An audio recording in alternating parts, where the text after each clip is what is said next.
along, rise and shine. Come along and rise and shine. Come on and shine. Come along and ride on a light walker Johnny. Light walker Johnny. Yeah. Come along and ride on a light walker Johnny. Yeah. Well, welcome to another edition of the Sunday Soul Podcast. My name is Dr. Lisa Brewer, and I am so excited to come and talk to you today about a subject that actually I didn't have any real intention on discussing. It just sort of popped up into my news feeds all of a sudden over the last couple of days. And I thought, well, isn't this darn interesting? So, this is episode 45 of us, as I said, and the topic for today's Sunday Soul podcast is the metaverse. Is it an alternate 5D? Is it something that could potentially be rather nefarious? Is this problematic for the ascension of humanity to higher dimensionality living? Now, you might say, Lisa, well, why are you so concerned about this metaverse? As most of you know, I believe if I look at my information here, it seems that, Mr. Zuckerberg announced Meta, that Facebook on the stock exchange is changed its name to Meta. And he announced that this was an advance of something he's called the Metaverse, which is not his coin. He didn't coin that term. That term's been around for quite some time, and we're going to discuss that as well. But he discussed the fact that here Facebook is now creating his own version of the metaverse and what all that will entail. And so I heard this. I was watching a YouTuber talk about this actually in regard to like money and credit. And then I was like, but this is so much deeper. And so I started watching a number of different videos. And then I have a few different articles that I've read, and a couple of which I want to highlight here. And we will put links to them down below. But honestly, when I watched, I believe it was CNET's, um, they compressed this announcement that Mr. Zuckerberg made into 11 minutes, and I'm watching and I'm watching and I'm watching. And I will tell you, the thing that struck me was this is the polar opposite of the ascension process. If you may recall, um, I maybe it was a couple of Sundays ago, maybe it was last Sunday, I don't remember now. But we've been talking a lot on this channel about polarity and about the fact that, for me, I believe, as I've been working with my spirit team and my guides and the ancestors, um, that as we ascend to 5D, there still is a level of polarity that must exist. Still needs to be, everything in the universe is always balanced.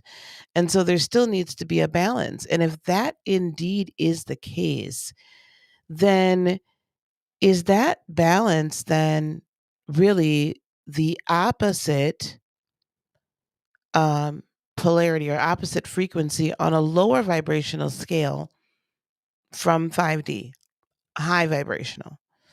Is that then a level of control, a level of um, fear-based control, or could it be some at that point? That's what I was viewing it as, is it could have been some fear-based control.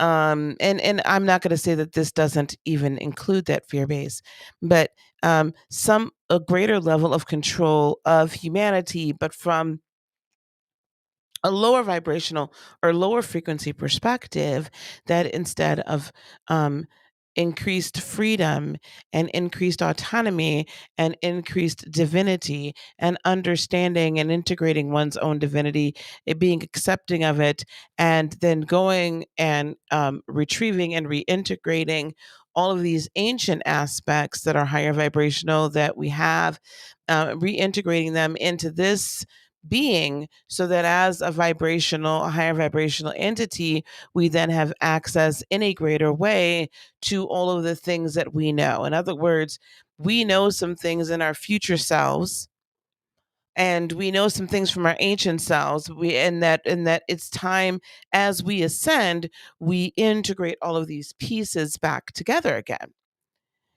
And we'll, you can go anywhere, and not anywhere, but there's a number of different places that you can go and you can hear this concept.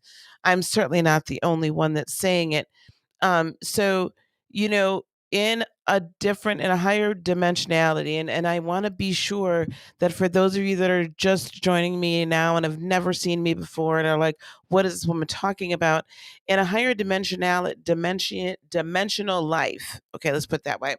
Um, when you ascend to higher dimensions, time becomes of no consequence. It's no longer a restraint. And because of that, um, the here, then, and now exists all at the same quote unquote time as the past and the future. There is no delineation. So, if you've ever channeled higher dimensional beings and it appears that what they're talking about, is futuristic, to them, it's still current present time, right? To them, we have gone through this level of ascension, and as we have quickly entered this age of Aquarius, or entering into it, depending upon your perspective, and therefore coming into this age of gnosis, or knowing. And as we do that, then we begin to know that all things exist all in the same moment, right? This is why we went through this movement of being present and mindfulness, so that we can begin to elevate ourselves and our way of thinking to this level of interdimensional way of life, where there is no time. The construct of time does not need to exist, because it does not need to rule over some dense level of matter or dense frequency that really requires order, so it doesn't collapse upon itself. That's a lot of metaphysical concept right there. So I'm gonna leave that there for a moment, and let's just go with we know that polarity exists in third dimensional realms. What struck me as problematic potentially with this whole metaverse concept, were a few things. Not only was it that it seems that big tech and government would very much like to um, make it so that human beings, never, ever, ever again interact physically with one another, or on a highly limited basis, or only if you're a member of the elite do you get to do that. Now, that might be, some of you might really recoil at that statement, but I want you to pay attention.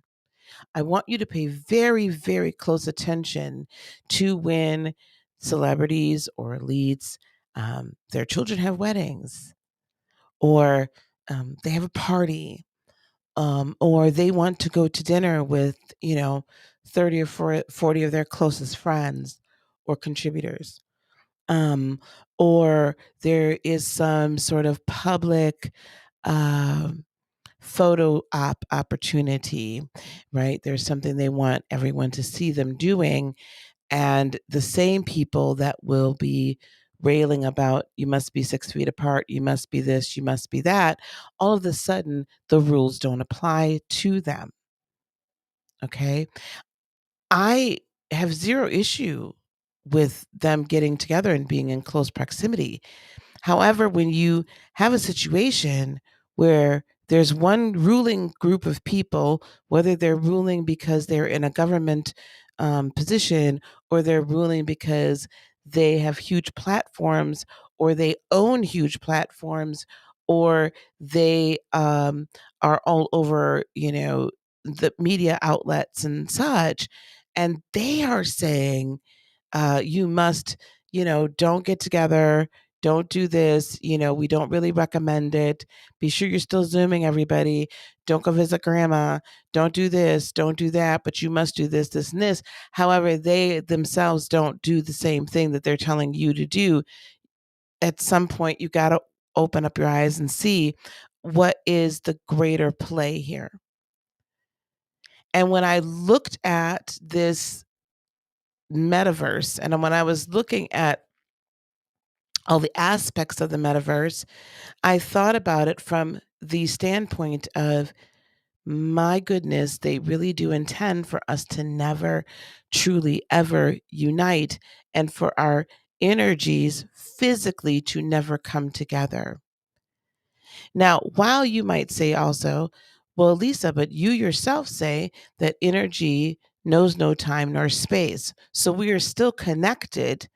We can still connect. And any of you that have gotten an Akashic record or a Reiki session for me, or been in my classes, or, been attuned by me in Reiki, yes, completely understand and believe that. And I have utilized that, and it has been in play, right? It has definitely, I have witnessed it. It has happened. I have experienced it, as well as others. And that being said, that's awesome. But it doesn't take the place of, I never want to meet you in person, or I never want to experience, your energy in person, and for you to never experience mine. It is because it's easier for me to do that rather than get on a plane or create these huge conferences for ed that people would need to come to. Although I'll be doing that at the beginning of January, or at the beginning of the year, I should say, for Q1 of 2022.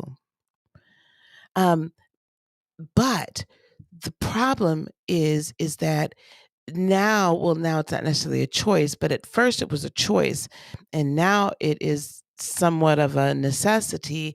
But this metaverse concept then makes it a reality, a mandate that you cannot come together, but we're going to make it so comfortable for you and allow you to become whatever it is you wish to become, to such a great degree that you won't want to be in presence with somebody else.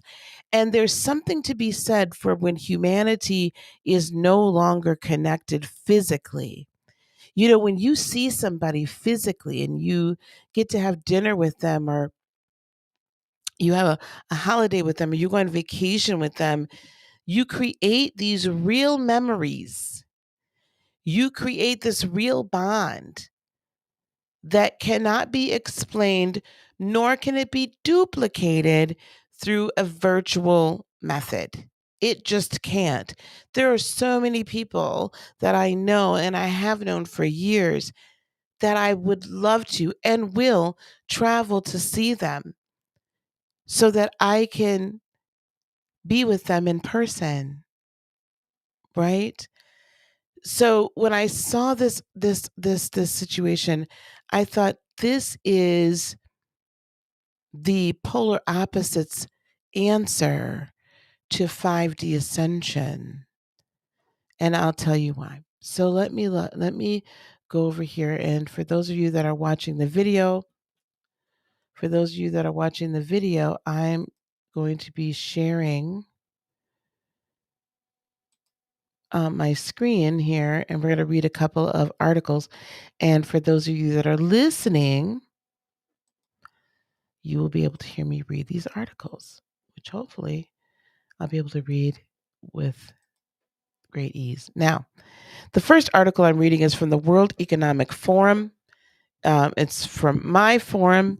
This looks to be like an op-ed that's dated October 29th of 2021, and it is entitled, "What is the Metaverse and Why Should We Care?" What is the Metaverse and why should we care? And here's this beautiful, chubby-cheeked little young lady with ponytails or pigtails, and she's got this virtual reality mask on. She can't be more than 6 or 7. So Facebook recently, and it's written by Stefan Hall and Kathy Lee. Stefan Hall is the project lead media, entertainment, and culture for World Economic Forum, and Kathy Lee is the head of media, entertainment, and sports industries for World Economic Forum. Very interesting. Facebook recently changed its name to quote unquote Meta to align the company with its ambitions to build the quote unquote Metaverse. The Metaverse is not yet a reality, but could be the next evolution of the internet. The idea is that the quote unquote extended reality, the combination of augmented, virtual, and mixed reality, will become a key medium for social and business engagement. So if you're interested in technology, the writers say you've probably heard the buzzword of the moment, metaverse. The hype around this term may have actually reached its zenith Thursday, which would have been October, 28th, at the time of the recording of this video, 2021. It may have reached its zenith on Thursday when Facebook announced that it was renaming its portfolio of companies Meta to align its businesses with its ambition to build the metaverse. So, what is the metaverse? The metaverse doesn't exist, at least not yet. The metaverse doesn't exist, at least not yet. And I will challenge you to say it is already in existence because we already understand, right, beloved, that there is no such thing as time. So it does exist. We haven't caught up to it yet, or it hasn't come down to us. As of today, there isn't anything that could legitimately be identified as a metaverse, a useful parallel for understanding its maturity, with a hat tip to technology analyst Benedict Evans for the reference. Maybe the story of when telecoms entrepreneur Craig McCaw first heard about the internet. Reputedly, it was Apple chief executive Steve Jobs who described the implications that a globally distributed network of interconnected computers could have on communications, commerce, and information. When Jobs had finished, McCaw's reaction was, "Let's buy it." Just as you can't invest in the internet, so too can you not identify the metaverse as a unique product, technology, or service. A better question might be, what could become the metaverse? I want you to listen to that again. Just as you can't invest in the internet, so can you not identify the metaverse as a unique product, technology, or service. I am proposing to you that is because the metaverse already exists and it is here today, and it is the polar opposite of the ascended universe, of the awakened and ascended consciousness that is us as humanity ascending into 5D consciousness as a way of living, as a vibrational set point. So too is the metaverse a consciousness. It is a created AI, artificial intelligence consciousness that is the polar opposite of organic, human, energetic, or universal life energy consciousness. That's what I'm proposing to you. And I'm going to show you why. the metaverse as the next major computing platform. This op-ed continues, or article continues to go on.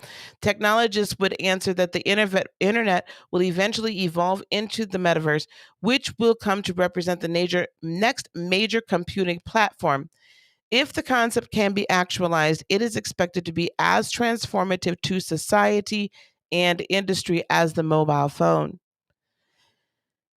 Now we know basically, right, that the internet is the main entry point for millions of us to access information right now. The main difference, though, is the distinction between offline and online would be much harder to determine in the metaverse because it would manifest in several ways. But this could manifest itself in several ways. This is what the article says. But many experts believe that extended reality, or XR, so there's going to be a lot of this R, so different plays on reality. So what this is also telling us, guys, pay attention.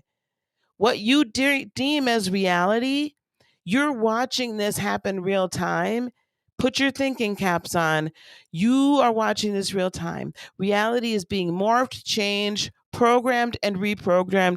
You are right now living in a programmed reality. The question is, are you going to be the one programming it, or are you going to allow someone else to? I shall continue. XR is extended reality, the combination of augmented, virtual, and mixed reality. Okay? So the central concept to this, as this article says, is the idea that virtual 3D environments that are accessible and interactive in real time will become the transformative medium for social and business engagement.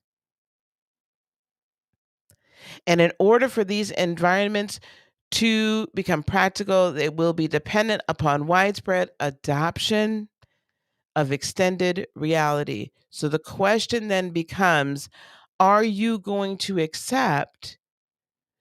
Are you going to accept? Are you going to be willing to adopt this notion of extended reality? So what is extended reality? Well, to this group, it is created by machines, AI, and big tech, so that you will live in the reality that they choose for you to live in, under the auspices of you get to choose and design this reality for yourself and live your life as an avatar.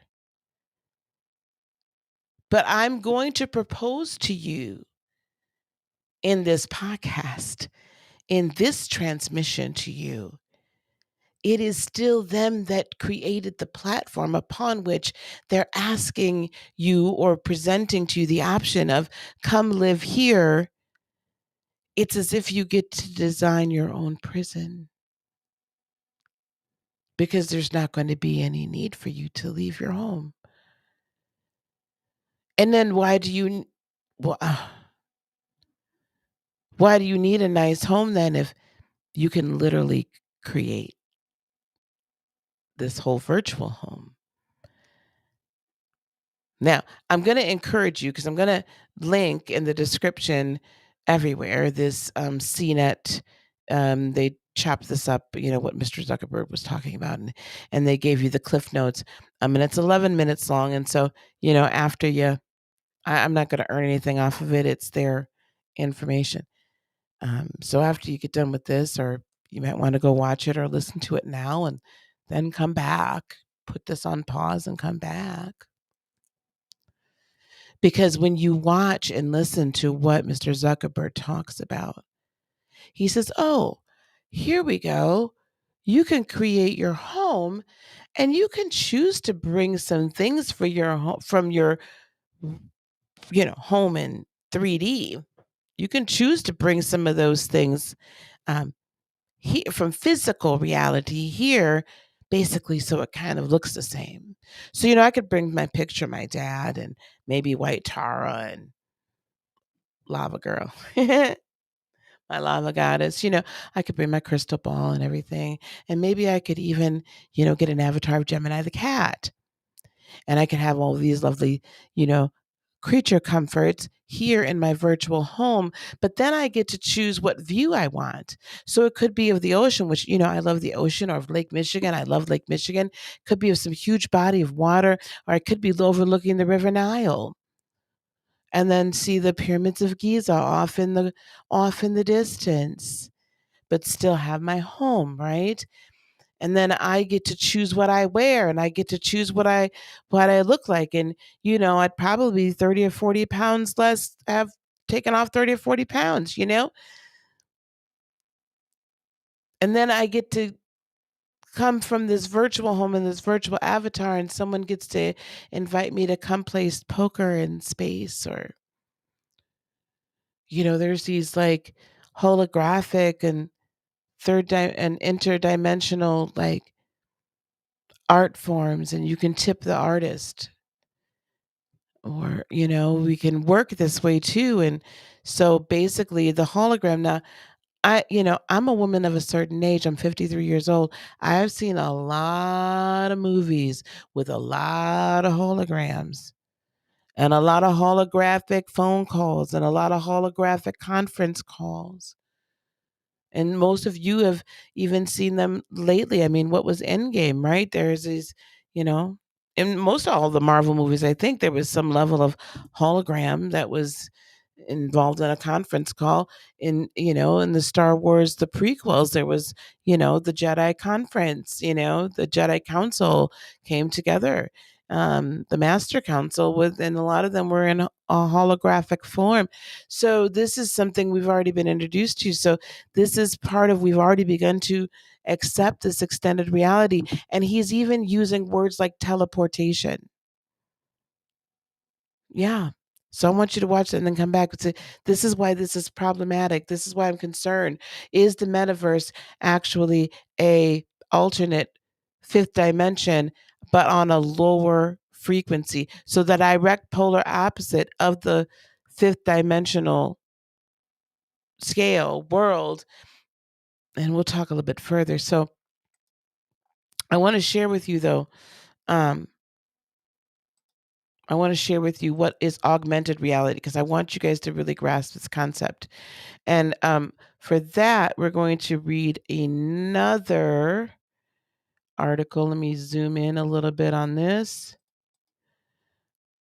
What is augmented reality? This is from the Franklin Institute.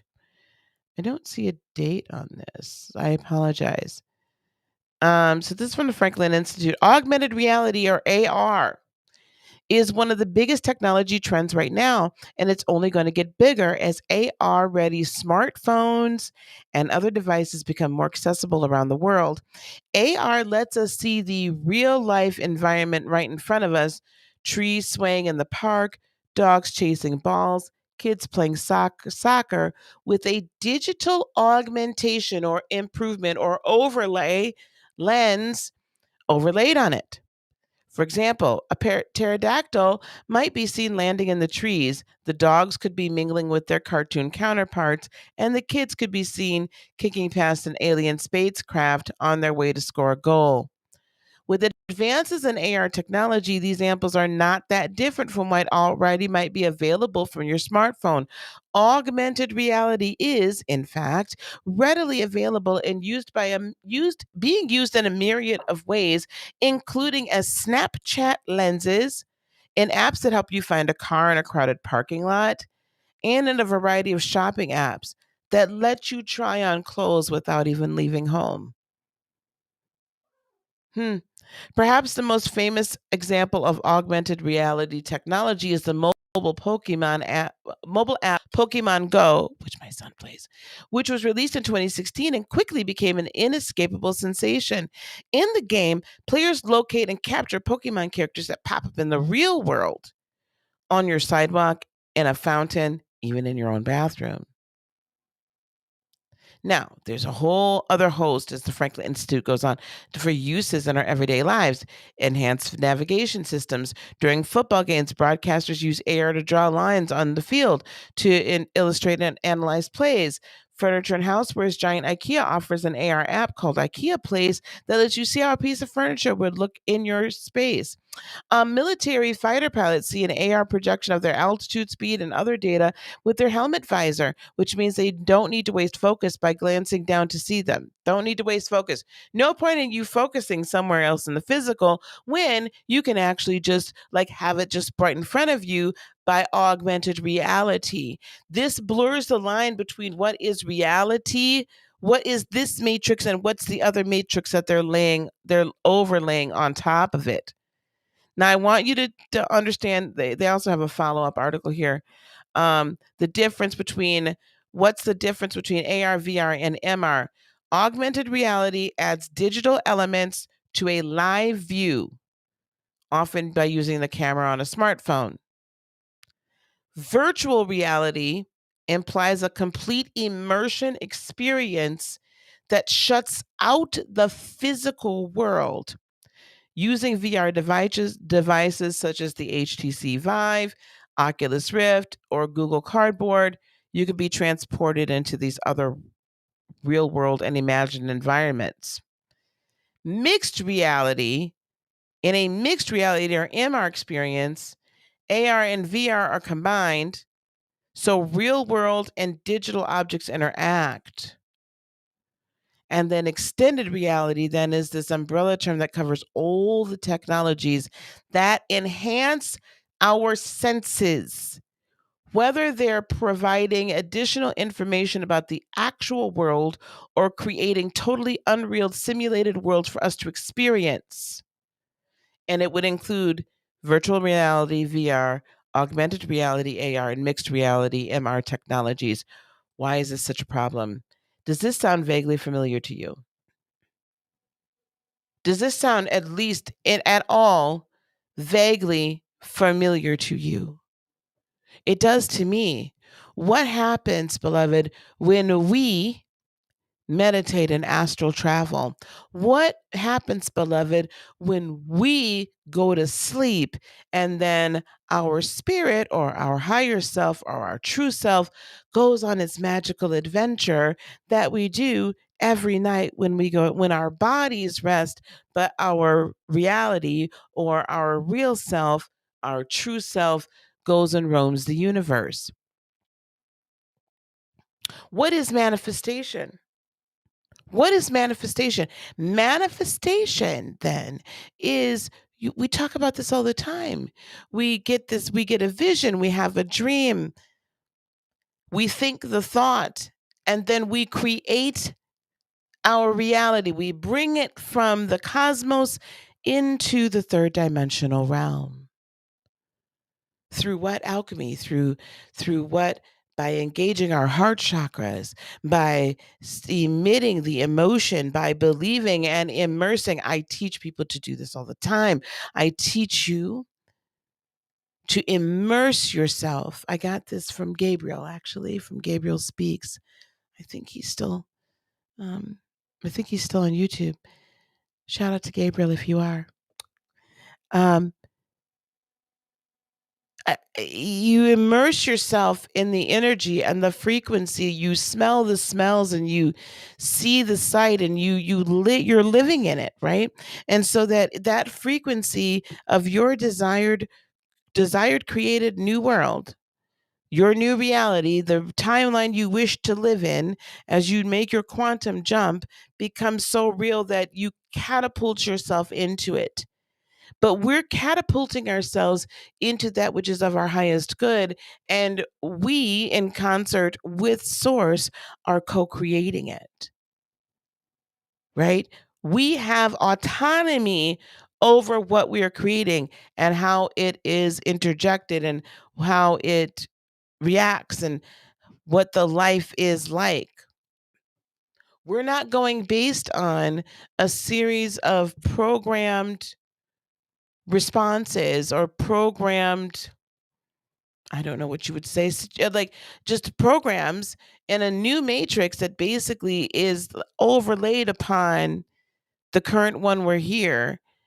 And so if we don't like this one because it's too confining, because it's too restrictive, because there's too much control, because there's things that don't make sense, because we're being told one thing, and yet when we hear more information that then is pushed off to the side because it doesn't support, right? It does not support what certain people, entities, energies wish for us to believe. Now we have this option, or we will have this option very soon. And trust and believe, Mr. Zuckerberg did not get out here talking about this if he did not already have it pretty well created. But he's got to drip it. Big tech has to drip it. They have to little by little by little, and then say, hey, by the way, you can buy and sell in here. You can do whatever you want to. You can go shopping in here. You can go to work in here. You can do all these wonderful things, because we know that you miss going to the office, right? Here you go. You can go to the office and never have to leave your home and never actually have to see your people. And you know what they're going to say? And if you can't go into an office setting because of some physical issues, that's one thing. I get it. I'm not downing you at all, so I don't want you to take this the wrong way. But if you're physically able and capable of going into the office, but the reality of it is that we're hearing that, oh my God, you can't be around people. Heaven forbid you're around people. So this is an alternative way to do that, right? They're augmenting reality. They're superimposing an overlay on top of reality, or what they've already previously programmed. And taken to the next levels, and some of you may feel like I'm being a little conspiratory. I don't think so, though, because I think that there's been certain entities in this world that have proven themselves that this is the way that's going to go, and we've in fact seen it in some videos, in some movies. Left to their own devices and left to do what they wish to do, what happens in the augmented reality, virtual reality, mixed reality, metaverse, if for some reason you no longer, or you don't want to participate? What happens if you are forced to purchase time, and you can't afford to purchase the time to live in the metaverse? What happens if in the metaverse you don't have enough Bitcoin or other type of currency to quote unquote play the game? Like Ready Player One or Ender's Game, or you know what I'm saying? Ender's Game, they thought they were all playing games and realized that they were really doing other people in. It was real war, right? So what happens when the lines are so blurred between the reality that this group of people have created, and who's running this? Mr. Zuckerberg says, oh, security is so important. Really? Has it been important for you up until now? Because I don't think you've done a very good job. What happens? What happens when anybody can hack into your reality because it has become so blurred, and you're locked in your home, or your entire bank account or your entire metaverse account is emptied, or worse yet, somebody plants some information or whatever, and then outs you and says, oh, they're a horrible person, they're doing all these bad things, but it doesn't really exist. You know what happens in the metaverse if you go and visit a virtual brothel and then somebody's like recording this whole thing somewhere else and then uses it to blackmail you? Y- I mean, I want you to think about this because that's what hit me. Like, what's happening is they're trying to take the most powerful ability that an energetic being having a human experience has. And that is your ability, your birthright to co create your world, your ability to dream it, believe it, and receive it. Dream it, believe it, and bring it into the earth realm. Dream it, believe it, and manifest it. They are wanting to take that energy and put it into an AI situation and take it and capture it so that you will not want to create your reality outside of or without them. That is a scary, scary concept, beloved. That is not a higher frequency, high vibration concept, beloved.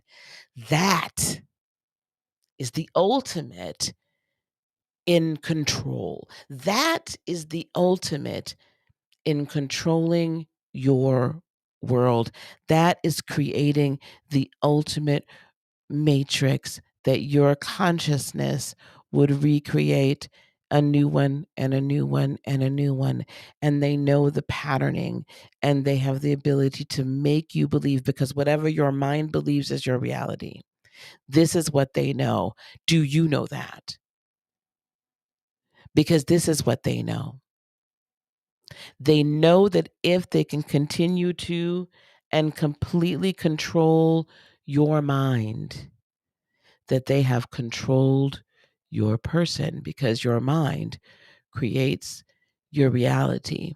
And when we are out of alignment in understanding or allowing our higher self to be in complete control of our humanity, right? And follow our intuition and follow our higher self. When we are out of alignment and we depend so much upon the third dimensional brain and we negate what happens in our chakras, in our energy fields, that we negate the power of creation, manifestation, alchemy, that we enjoy ourselves, the magic that each one of us possesses, because we've allowed various people to tell us that magic is wrong, that magic is bad, that magic is something that we should not celebrate. And so it's no coincidence I'm recording this on Halloween 10/31 of 2021. Um, but that we've allowed the word magic to only be associated with dark and shadow and dark magic, for the purposes of harming someone or some other malicious reason, when in all actuality, we all possess magic within ourselves. That's how we got here. Like, you're the magician. You are a magician. You are, dare I say, a witch. You are. You can manipulate matter and energy and recreate things yourself. You will it, you believe it, it happens, your mind creates it. There is no other way around it. You are creative beings, you are manifesting something at all times of day or night. So, but by allowing someone else to create the magic for us, which we've been doing with Hollywood and we've been doing again with everything, right? The tech, all this jazz, we've been allowing someone else to create magic for us rather than us living in the autonomy of being able to do it ourselves. But now that we are entering or have entered into this age of Aquarius, there is no denying it. You have to make a choice. And so when this was presented, I said, well, this is where people that don't want to make the choice will go. They'll choose this easy way out rather than doing the work and going through an ascension process. When we've been wondering, where are people going to be that don't ascend, what happens? Because the earth's not going to get completely destroyed. Well, this is the place I think that they could end up. So I just wanted to bring that to your attention today. I'm not trying to inflict fear or instill fear into anyone. All I'm trying to do for you, beloved, all I want to do for you is propose a different point of view. And I just want you to look at these things as they unfold with a discerning spirit and a critical eye, if you will, and keep your spidey senses tingling. Thank you so much for joining me for this episode 45 of the Sunday Soul podcast. Please, if you're listening to me on the podcast platforms, please give me a follow on this platform. And there are plenty of links and things in the description box to all my social medias.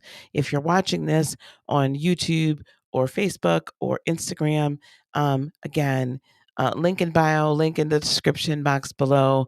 And please consider becoming potentially a part of the Practical Lightworker program, which is a program that Lightworker Academy has. And the Practical Lightworker is designed for those of you that are ascended already or that are going through your ascension process to be able to fully step into your purpose.